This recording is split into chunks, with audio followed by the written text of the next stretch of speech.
They're trying to find a second break in the line for them to fly through. Look at that guy. He's like, woohoo, I made it. And the other guy, no, he's like, no, I'm not risking it. He's just waiting. Oh. Isn't that insane? This race goes for 3 hours, you guys.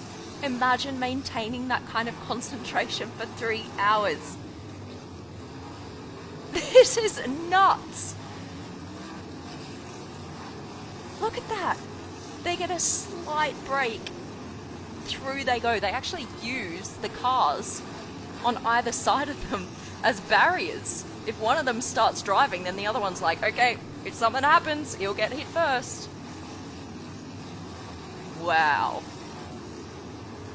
In a typical 3-hour race, drivers would intercept each other around 1,000 times.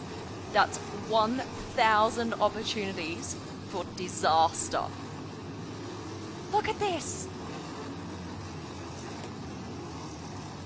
This is absolutely nuts. This is a timed event with drivers attempting to get the fastest lap of the pack. Oh my god. You see how cautious some drivers are and just how nonchalant other drivers are. They're like, oh, I'm in it to win it, let's go. I mean, I'm surprised we haven't seen any major accidents yet, but keep in mind, they've got to keep this concentration up for 3 hours. This race has been going on since 1977. It's held annually.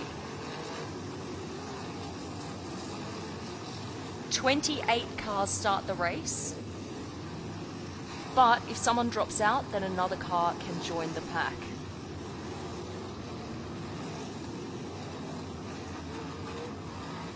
Oh my goodness.